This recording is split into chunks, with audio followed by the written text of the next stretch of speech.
Bismillahirrahmanirrahim. Assalamualaikum warahmatullahi wabarakatuh. Sallallahu ala Muhammad. Baik teman-teman, ini video aku yang ke-11.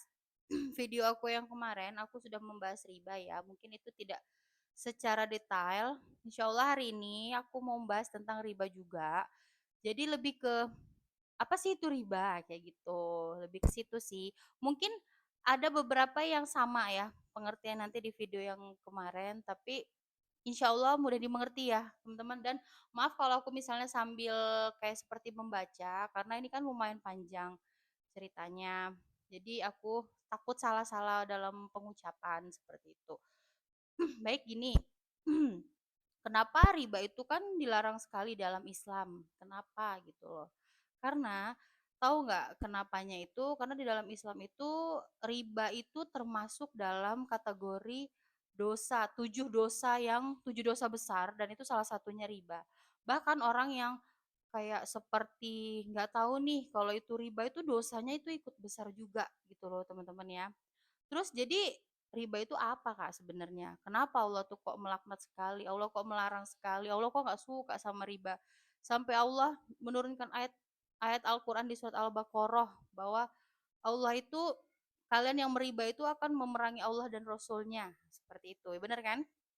Jadi riba itu sebenarnya mengambil tambahan atau keuntungan yang tidak sesuai dengan aturan syariat Islam dalam transaksi, hutang piutang atau jual beli. Jadi bahasa sederhana itu gini, tahu sekarang ya, pinjol, rentenir, atau mekar, yang kayak gitu-gitu ya. Jadi tuh ya minjem 1 juta, balikinnya 2 juta, minjem 1 juta, minta baliknya 1,2 juta. Yang dimaksud dengan riba itu kan yang pinjam 1 juta, balikinnya 2 juta ya. 1 juta di belakangnya itu yang riba. Pinjam 1 juta, minta balikin 1,2. Ya 200 ribunya itu yang riba. Contohnya kan yang tadi aku bilang. Yang seperti tadi ya contohnya. Terus kenapa riba itu dilarang, Kak? Kan sekarang tuh apa-apa tuh kalau kita nggak, ya bahasa bahasa cantiknya deh, nggak ngeriba. Riba itu sebenarnya lebih bahasa yang gimana ya? Kenapa kalau aku nggak pinjol kan aku nggak bisa, Kak. Aku nggak dapat motor nanti kalau aku nggak kredit. Aku nggak bisa makan nanti kalau aku nggak minjol, Kak. Aku nggak bisa punya ini, Kak, kalau aku nggak seperti ini, Kak. Kan seperti itu ya, teman-teman ya. Karena riba itu tuh dia tuh sering bikin kita tuh tertekan, teman-teman. Stres, pusing. Sekarang memang enak, minjem ngeluarin duitnya dapet, kita bisa happy-happy. Bulan berikutnya gimana? Ketika sudah jatuh tempo untuk membayar. Seperti misalnya penghasilannya itu 2 juta. Sedangkan kalian minjolnya harus membayar 1,2. Kan banyak ya pinjol-pinjol sekarang tuh yang menjanjikan di awal tuh bunga rendah karena iklannya seperti itu. Tapi jangan percaya teman-teman gitu loh. Itu sangat menjebak menjebak kita gitu loh. Dan yang paling serem tuh ada dulu-dulu ya pas awal-awal pinjol tuh sampai ada yang meninggal. Kan debt collector ini kan bahasanya kasar sekali ya. Kalau itulah kita tuh dia itu tidak menghajar kita secara fisik, tapi mental kita dihajar sama mereka. Itu yang bikin orang, karena nggak semua orang yang mentalnya tuh kuat seperti itu. Hmm. Meminjam yang jikalau telat tuh bayar denda di bank seperti itu, di Mekar, terus di ya motor juga kan kalau kita kalau kita minjam telat sehari 2 hari dendanya luar biasa, di luar nalar kadang, bener nggak? Itu yang jahat banget itu loh, itu yang bikin kita tuh pusing sebenarnya.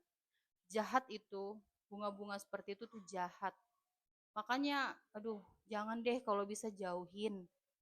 Terus Islam itu kan mengajari tolong menolong, bukan menekan atau mengambil keuntungan. Nah, kalau zaman sekarang ya nggak mungkin, sangat sedikit gitu. Dan makanya kitanya yang harus pinter-pinter, harus lebih aware gitu loh. Harus bisa memilah-memilah. Oh ini nggak baik nih ya Allah gitu. Jadi gimana Kak? Aku tuh mau makan loh Kak. Anak aku nggak makan Kak. Allah itu nggak akan ninggalin hambanya. Allah itu kan pemberi rezeki, Kak. Mintanya sama Allah, Kak.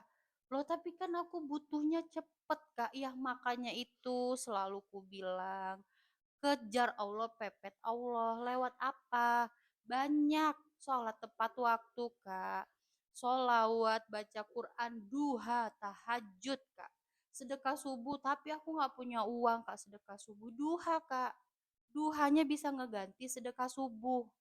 Karena duha itu kan kita mensedekahkan anggota tubuh kita, Kak, ke Allah, Kak. Seperti itu.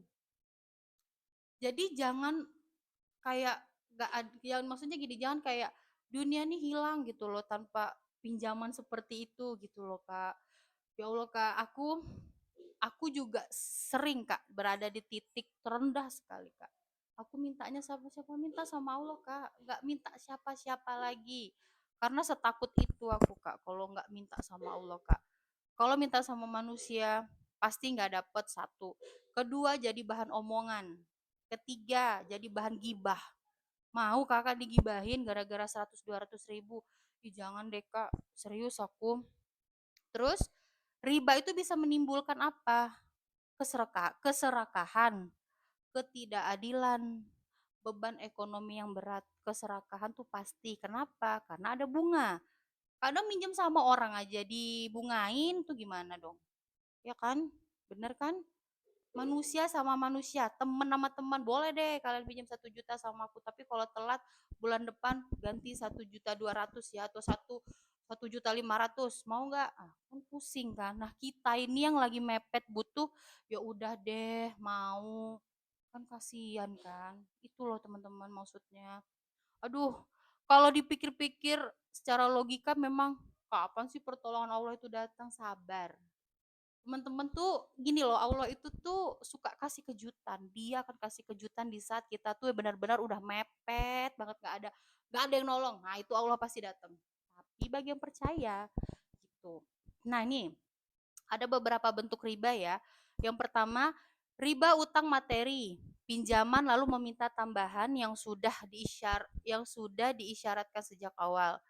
Itu satu. Yang kedua, riba jual beli menukar barang tertentu dengan jumlah yang tidak seimbang atau tidak sesuai aturan. Misalnya kalian minjem sama teman kalian, aku pinjem duit ya 10 juta nih, aku taruh BPKB aku. Tapi ternyata teman kita nih culas. Utang kok 10 juta kan, dalam waktu 3 bulan nggak bayar. Mana sertifikat? Nah, mana BPKB mobil kok? Nah, kayak gitu loh teman-teman, itu yang nggak boleh. Kan itu dia tidak seimbang atau tidak sesuai dengan syariat kan, karena awal pertamanya seperti apa perjanjiannya gitu. Bagaimana cara menghindari riba? Seperti kemarin di video kemarin, transaksi halal, hati-hati dalam berhutang, transaksi sesuai syariah, perbanyak istighfar dan berdoa teman-teman ya. Bertanya kepada orang yang pandai terhadap suatu transaksi.